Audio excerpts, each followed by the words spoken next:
Welcome to Decoding Healthcare Research. Join us as we delve into the behind-the-scenes world of groundbreaking research and the dynamic healthcare industry, interviewing top paper authors, engaging experts on industry-related topics, and exploring medical subjects that affect our daily lives. And now, your host, Dr. E.F. Rain. Welcome to Decoding Healthcare Research. I'm your host, Efrain Riveros, Dr. E.F. Rain. Today, we are going to talk about exercise and sauna, specifically infrared sauna. And we have the honor of having one of the most renowned researchers investigating in this topic. We have with us Dr.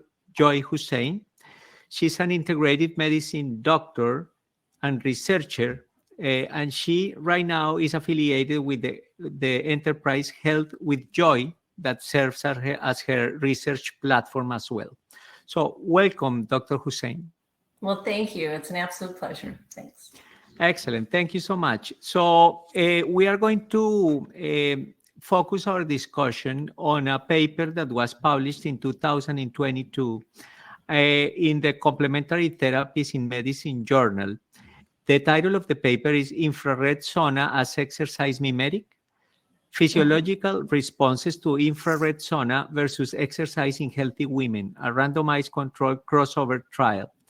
The first question that I have for Dr. Hussain is, lately, sauna is gaining a lot of popularity everywhere, and the physiological effects have been widely investigated. And at the same time, exercise as a therapy for multiple illnesses is also being investigated, and at some point there are intersections between the two. So my first question to you is, for how long have you been doing research in this particular topic? Well, I started my PhD on the health effects of sauna bathing back in 2013. That was quite a while ago. And that was before the big landmark study came out in 2015 that looked at the big cohort of Finnish men predominantly, and got published in JAMA Internal Medicine by the Finnish researcher Jari Laakkonen and his research group. And that's what I think started people opening their eyes to the medical effects of sauna as opposed to the health effects of sauna. And really, I switched gears in my PhD around 2015 and really tried to focus on the medical effects. So looking at the clinical effects when we looked at using sauna in diseased or disordered populations, not just healthy populations. And that's when I really think, in 2015, I really started taking off, and then finished my PhD at the end of 2021 with a few COVID hiccups involved, which we'll talk about with this study. Yeah. Actually, this study was particularly affected by that, right? But we are going to get there soon. Yes. So traditionally, we have been used to the effects of Finnish sauna, like the traditional sauna, but infrared sauna is different. What is the difference between the two? Well, this is a philosophical talk now and political talk, because there's a lot of controversy over the terminology used in sauna. Now, for the sake of my studies, I'm focusing on dry saunas, meaning not as much involvement of humidity in it. So things like the traditional Finnish sauna, and then things like the infrared sauna, which usually doesn't involve any moisture at all in the air. So I'm looking at, and the major difference between infrared sauna and Finnish sauna has to do with the source of the heat. Because really what sauna means is putting your body into a hot room, and it can have varying amounts of humidity. Now in a Finnish sauna, it tends to be in the range of, say, 75 to 90 to sometimes 100 degrees Celsius. And that's more like 140 to 170 or so degrees Fahrenheit. And in the Finnish sauna, often people will throw water over the stove, the hot stone. So that creates an intermittent higher humidity, but it never really goes above about 20%. Whereas an infrared sauna, you're pretty much maintaining it less than 10 to 20%. And infrared uses rays of infrared to generate the heat. And it's kind of next to the spectrum of microwave. So you're heating objects as well as the air, but objects more so than the air, which is different than the radiant heat of electrically generated or wood burning generated or other forms of radiant heat that you see in Finnish saunas. You probably need a lower temperature to achieve similar effects, right, with infrared? Yes, that's what has been found. And it's actually a lot of Japanese studies that established kind of a temperature around 60 degrees Celsius in an infrared sauna for what's called infrared therapy, or in Japan, they call it MOAN therapy, which we'll talk about a little bit later. Absolutely. So there are some physiological effects of sauna, particularly infrared sauna, and I would like to focus on those before we compare those effects with what happens with exercise. So from the cardiovascular standpoint, and obviously from the thermal regulation standpoint, what happens when you expose yourself to infrared sauna? Well, it's been elegantly demonstrated in some earlier studies, especially by a German research group, Hut. I don't know if they're brothers or related, but anyway, they did a nice study comparing sauna with some exercise testing, and they used VO2 max, and they really did a good job demonstrating that at least the traditional Finnish sauna experience for 25 minutes, set at, I believe it was 80 degrees Celsius, has the same effects as moderate intensity exercise. So based on breathing tests, that they did a separate exercise test. And so that's what's generally accepted now, is that both infrared, which is a bit of controversial, and my study gets into that, as well as Finnish style sauna can reproduce these moderate intensity aerobic exercise effects. Yeah, so there is definitely an intersection, and probably even at the molecular level, there are some pathways that are shared between the two techniques. There are several gaps in knowledge that had not been addressed before this study, and one of them had to do with the testing of the sauna was mostly done in males, right, and not so much in females. So, but that's not the only gap. So what is the background that you had before you started this study? Well, that's a good question, because actually when I first set up this study, I didn't aim to just compare infrared sauna with a moderate intensity exercise, which I used indoor bicycling as that moderate intensity exercise. And I also wanted to compare it to control, because that's big gap in a lot of these sauna studies, is they often don't have control gaps or control interventions. And so you don't know how much of this was just almost like a placebo effect, a physiological effect too. And I'll get into more of that. But I actually set up a fourth arm that didn't get published because I couldn't finish it, a Finnish style sauna. So I actually planned to do this study in women, again, because there's not enough studies of women in the sauna, and women are not just little men. So we really there's some different physiological mechanisms going on, and especially because our female hormones, estrogen and progesterone, play such an important role in thermal regulation and in sweating, which I could go down a rabbit hole with you on that one, but I know you probably don't want me to do that right now. So I set up to do that initially. But unfortunately, the sports center I was using, they sprang a leak in their Finnish sauna after I'd only gotten 2 of the women through the intervention. And so I was like, oh no, but I did find some unpublished, I did notice some observations about the Finnish style compared to the infrared, but we'll talk about that if we have time. Okay, perfect. So the infrared sauna. So the protocol is very nicely put. As you said at the beginning, the conduction of the protocol was affected by COVID, as it hit exactly when you were conducting the study. But before COVID, let's talk about the planning of the study. What was the design, and how did you plan it? Okay, well, I definitely wanted to do a randomized control study. But looking at the personalized trends in medicine and things, I was really noticing that, the traditional RCTs with a control group are not really reflecting personalized differences, or individual variation. So that's why I decided to do a crossover study, meaning that I took the same group of women and each of them went through each of the three. Again, I initially started with 4, but it was just 3 interventions. One was a control intervention, which was kind of like a meditative resting intervention.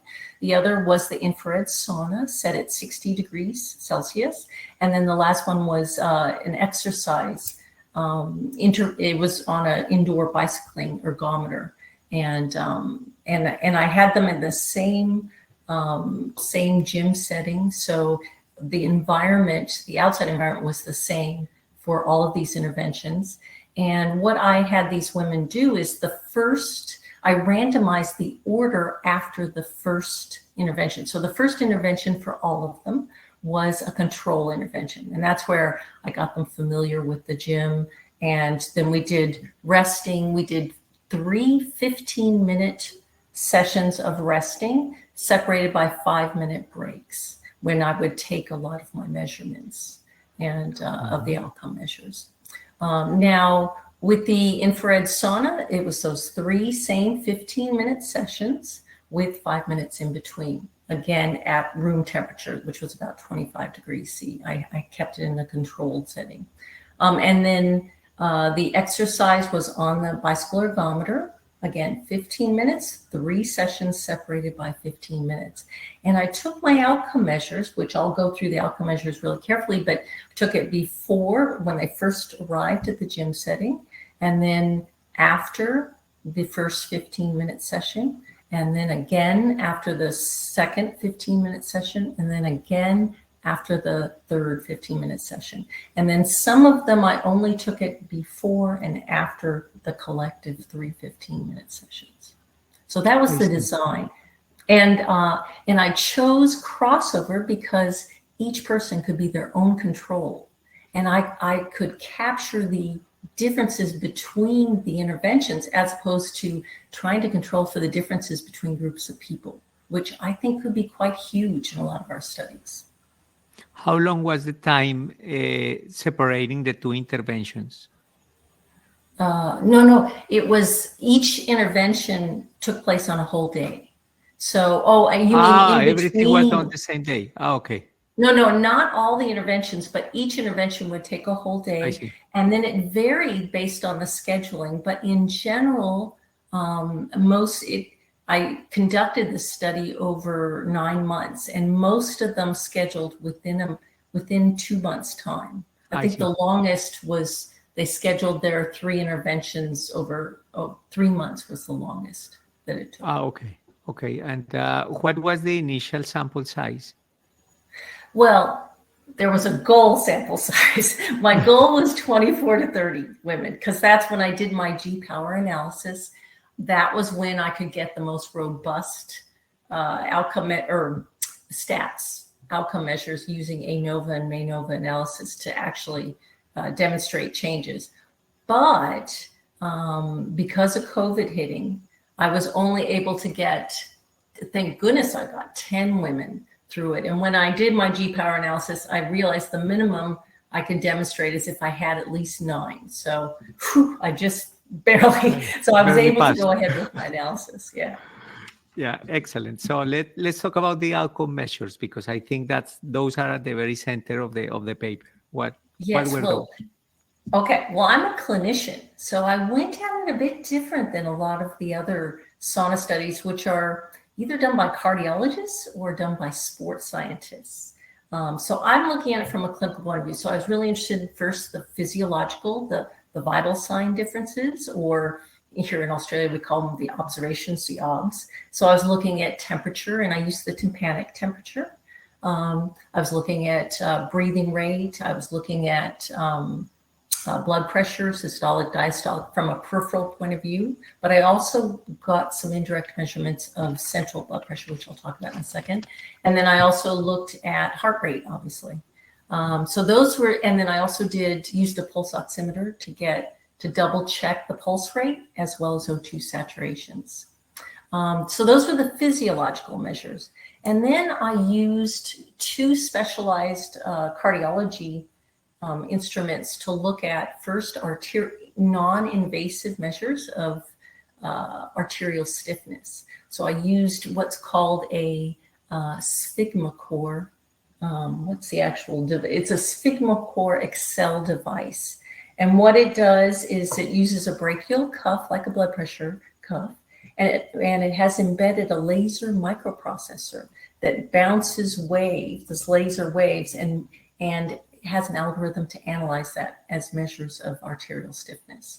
So I did that, and at the same time, it also gave indirect measures of central systolic and diastolic blood pressure. So looking at what the blood pressure is around our heart, not just peripherally. So that was my pulse, and that's called pulse wave analysis for arterial stiffness. And then I also used a Zephyr bioharness device, which is a chest strap that got installed that over 10-minute readings, I was able to get heart rate variability readings. So looking at heart rate based on ECG readings that were detected, as well as movement-related breathing readings. And I correlated that with my observed breathing readings to make sure that they were somewhat aligned and that there weren't any outliers with them. So those were my outcome measures. Mm-hmm. For our audience, what is the importance of measuring heart rate variability?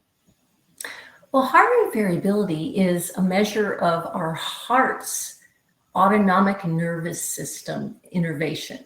So that by autonomic, I mean that automatic part of regulation that happens without us thinking, but yet we can influence by stress or by not getting enough sleep. And it's a marker that's getting a lot more attention, and it's the basis for a lot of wearables like Oura Rings, Apple Watches. All those algorithms around sleep monitoring and stress monitoring are based on heart rate variability. So I wanted to make sure I captured that in women, which is a little different than in men. But anyway. So the higher the variability, the better, right? Yeah, and that's counterintuitive because a lot of, when I first approached it, you think, oh, higher heart rate, that means, but actually higher heart rate means lower heart rate variability. And the lower your heart rate is, the more room there is for variability between the beats. So it's not just, our heart is not like a metronome, which is a misconception a lot of people get. It's not just, there are microsecond differences in between the beats that are analyzed as part of heart rate variability algorithms. Yeah, and that level of sophistication in the methods is super nice, and we will see it when we examine the results. We can actually go ahead and talk about the results variable by variable. So let's start with what happened with the thermal response. Okay, well, I actually forgot to mention to you another additional outcome measure I did is I measured surface temperature of the skin as well, and it was rather interesting. So the major there were two major findings of this study, and the first one had to do with the tympanic temperature. So there was no question of it. The infrared sauna, as compared to both the control and exercise, increased our core body temperature, as measured by your thermometer, by a degree, actually more than a degree. I think it was 1.05 degrees, which sounds like not very much, but actually is when it comes to the fact that we so tightly regulate our thermal response, our body temperature. So that's quite remarkable. And it was the opposite of what you'd think, because you think you get hot with aerobic activity and exercise, and that would have increased. So to me, I thought that was quite remarkable. So we've demonstrated that, and that's not quite to the same amount as finished, but close enough. And that was an argument that was always posed, is that, oh no, infrared sauna isn't hot enough to increase your body temperatures. But no, I've shown this in these 10 women. No, it is. Yeah. Mm-hmm. So thermally, now interesting with the skin temperatures, the the exercise reduced your skin body temperature. Now, it wasn't significant enough because I checked 3 places. I looked at the lower back, I looked at the forearms, and then I looked at the forehead. And no question, it was the lower back that showed the most decrease compared to these other parts. Again, with exercise, not so much with infrared sauna. So infrared sauna is heating up that skin and keeping it hot, versus exercise, you're heating up, but you're dissipating it through presumably sweating. So that was the thermal responses. That was the major, and those were significant differences. And so I thought that was profound. The other physiological response, it was very different, which seems obvious but has not been highlighted in the literature, is the breathing rates were markedly different. So in the infrared sauna, your breathing rates were the same as control, despite all this thermal regulation, all this sweating, versus in exercise, the breathing rate went up considerably. And I believe it was higher in exercise. It was nearly 7.6 breaths per minute more, 8 minutes more per minute, as opposed to infrared sauna, which really was within control, within like resting. And even though you think, oh yeah, of course, you breathe faster when you're exercising, but the metabolic results of that have not been fully explored. So when you're breathing more fast, there's a lot more respiratory stress, a lot more reactive oxygenated species that are produced. And so this is the lever, this difference with sauna, especially infrared sauna, although I suspect it will be the same with Finnish sauna. This lever is an opportunity to you get the benefits of exercise, some of the metabolic benefits without the respiratory load and stress and potential reactive oxygenated toxicity that happens with exercise in populations that have difficulties exercising. So I've jumped to the major finding that I think is important, but yeah, so that was the second physiological finding. And it's interesting how, even though they have a lot of things in common, you started showing that some things are not exactly the same. And as you say, those differences can start favoring the infrared sauna over some modalities of exercise, especially for the vulnerable populations, right? Yes, but so the other outcome measures, and this is important when we think about these findings, the other outcome measures, though, that are measures of arterial stiffness, the measures of heart rate variability, they were exactly the same. And that to me was again reinforcing that yes, infrared sauna, you can get a lot of the cardio, heart, vascular, blood vessel benefits, but without the respiratory load. And for populations that have difficulty exercising, we all have them, we all take care of them, the overweight, those with COPD. This is big. And there are a handful of studies that back this up, that infrared sauna or sauna, Finnish sauna too, dry sauna is really what I mean, can be beneficial for these populations, but they're not a body of evidence yet. And that's the direction that I think, that's one of the directions we need to be going with sauna, is start using it in the people that can't exercise, and because of either due to lack of fitness or due to lack of a respiratory resilience. Correct.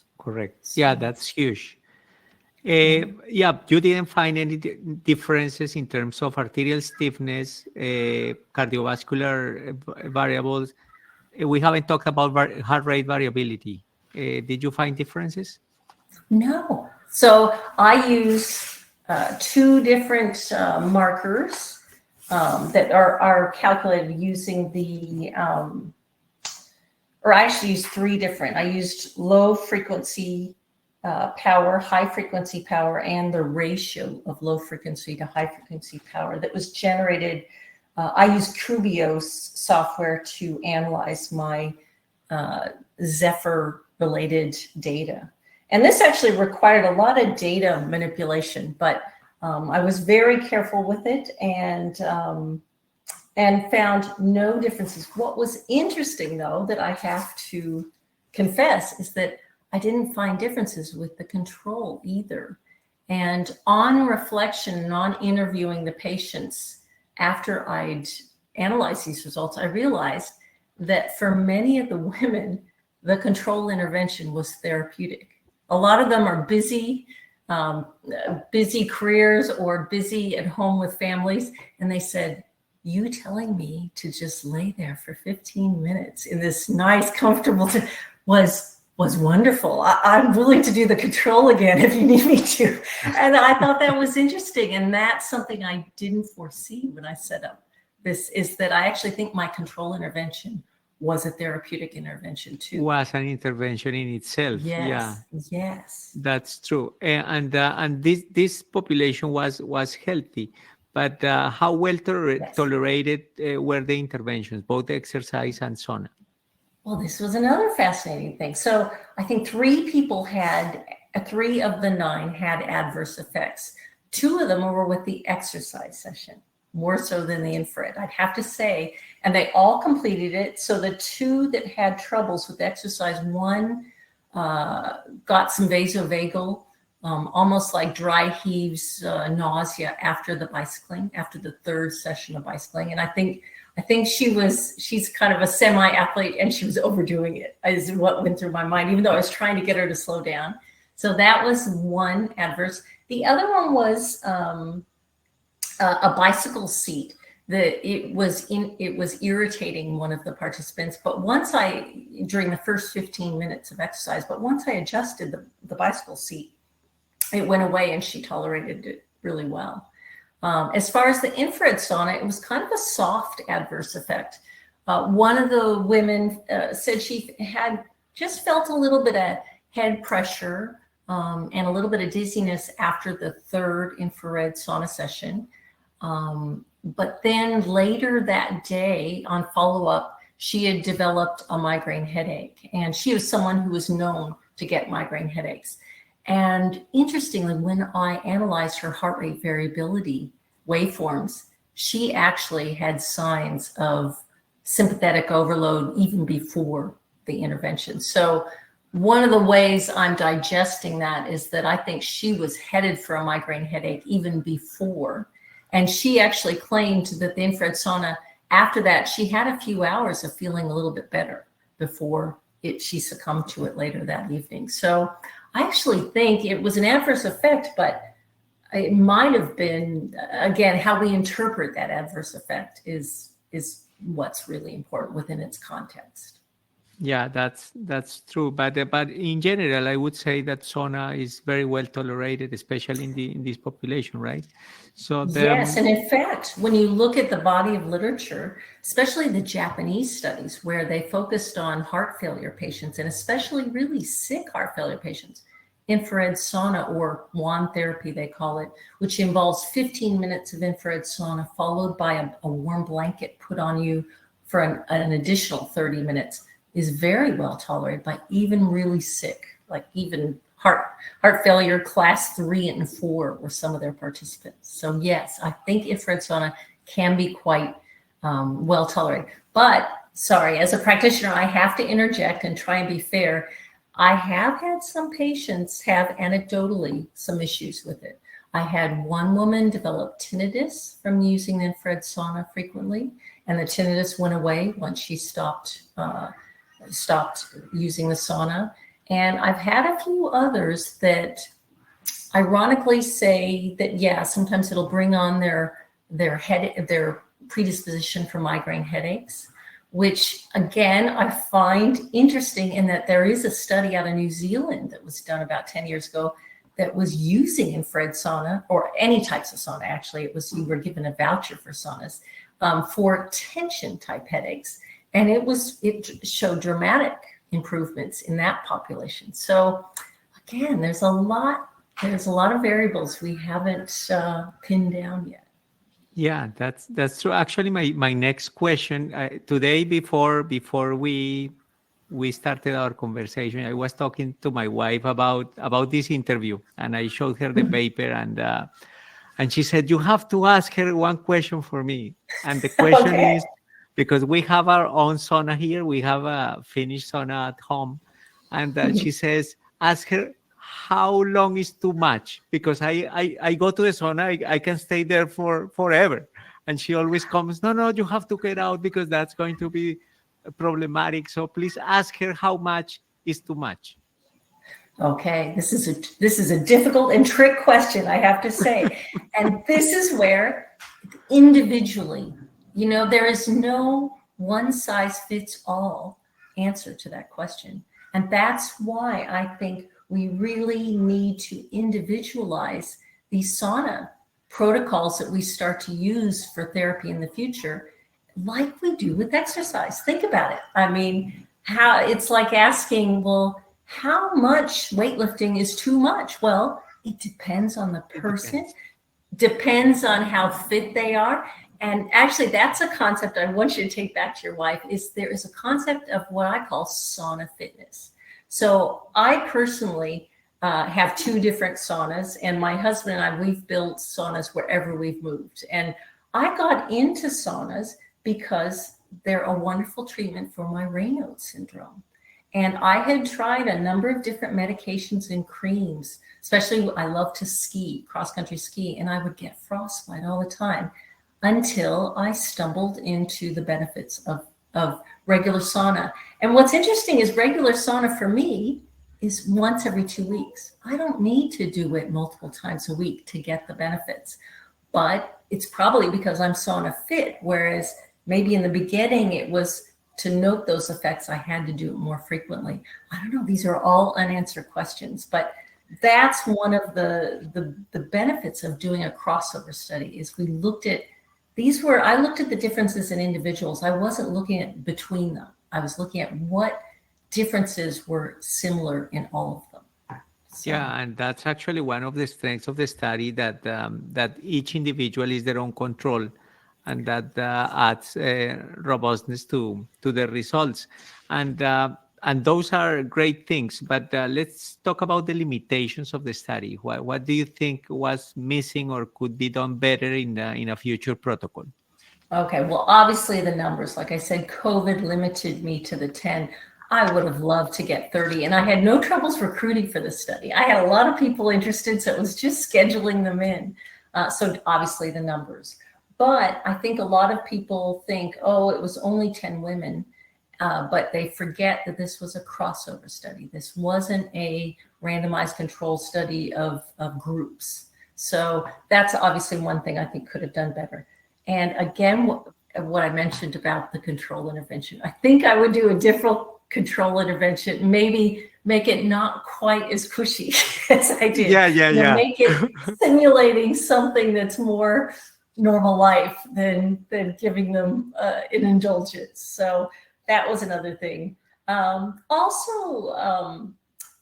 Look, some of the reviewers said, oh, look, tympanic temperature, really, there's, you could have been much more precise in your thermal measurements. You could have them swallow a thermal capsule. And I said to them, this is lifestyle.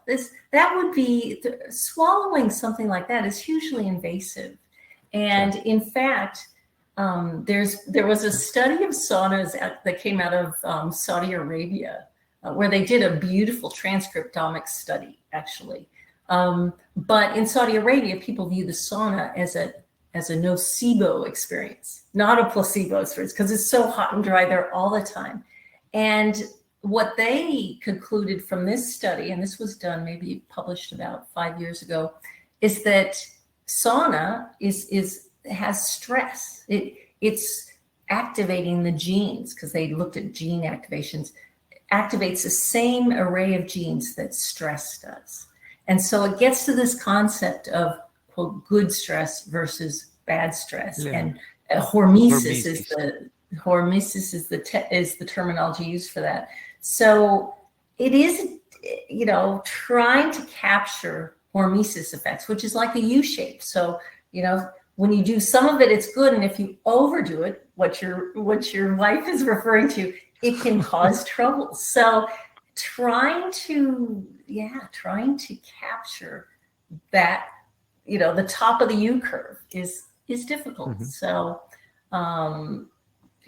so that's what, the other thing I would have loved to do, a limitation this is looking at acute effects. Really, to capture the best potential of sauna, we need to look at longer term studies. And what I mean by is checking these patients, not just short-term effects, but say after a 3-month course of regular sauna, or a 6-month or 1 year. And I would love to do that, but money is the limitation. Who pays for this? I don't have pharmaceutical companies lining up to fund these studies, because it'll take business away from their medicines, when Absolutely, and that's probably one of the barriers that we have found with non-pharmacological interventions in general, right? Yes. Yeah, that's true. And this study is beautiful. And what would you think is the takeaway of this paper? So the takeaway of this, as I tried to mention earlier, is the power of sauna that we haven't captured, and that's the lever of breath. And breathing and breath work is getting a lot of attention right now. Well, let's combine it with the sauna. I think there are potential benefits to be gained there that we have no clue how much it could be. So, and that's another theme too, is combining saunas. None of this happens in a vacuum. So something that's different, finished sauna versus infrared sauna too, is that finished sauna captures a social cohesion that takes place. A lot of people that use a sauna use it together with other people. And I think the social benefits, again, can't be captured in this type of, where I used infrared sauna and everyone did the sauna bathing solo. So that's another thing that I think for the future is we need to look at the social, because I'm now going back to a study I did earlier where I did a cross-sectional study where I did a huge global sauna survey that was international, involved 29 different countries of people who frequently sauna bathed. And the findings I found from that are that people are using the sauna for reasons that medical researchers aren't researching, and vice versa. People aren't aware of these medical benefits. Not a single respondent of over 500 people that I looked at were using the sauna for their heart failure or for high blood pressure. They were using it for mental wellness, for relaxation, for sleep benefits. And all of these things need to be studied more longer term to capture that. And I also think we should be more open as medical researchers to the biohacking community that is giving us hints of where the power of some of this could be, but needs to be more rigorously demonstrated. So that's another, I think, potential of sauna.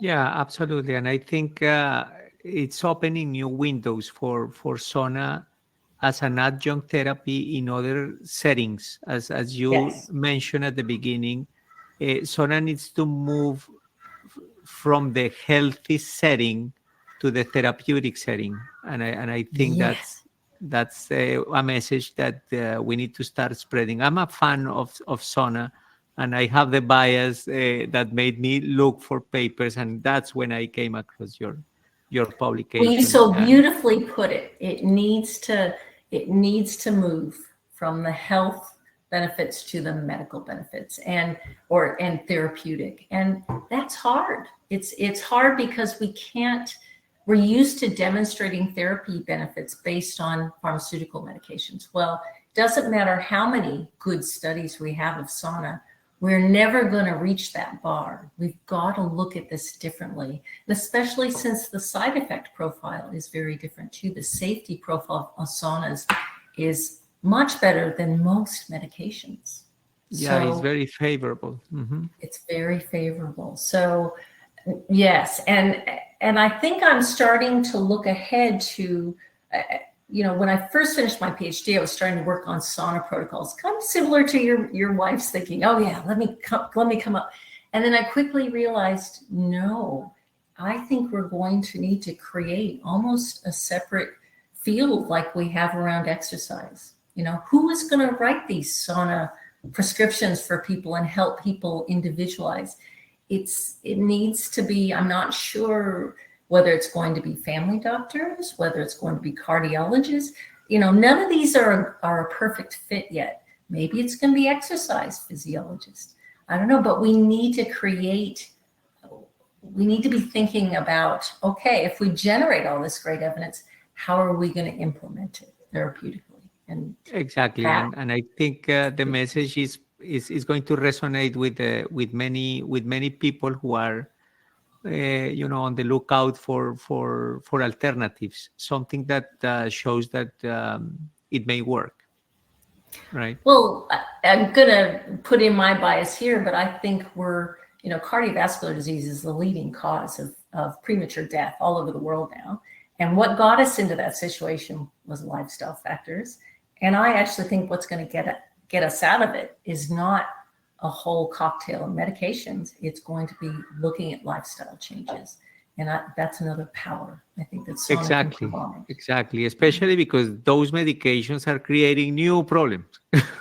They sure are. They sure are. And something that the father of integrative medicine, Andrew Weil, who I really like his work over these last 50 years, something he said is, we don't have enough studies that directly compare lifestyle interventions to usual, typical medical therapy. And why is that? Because are we afraid of the findings? So I think that's something that needs to happen. And maybe having a sliding scale of evidence, of rigor of evidence, because with something like sauna, where the toleration and the adverse effect profile is so low, we should be a little more generous in what effects are considered favorable, I think. So we need new concepts of how we systematically implement the evidence for therapeutic. But that's hard to do. That's true. It's hard to do, but studies like this one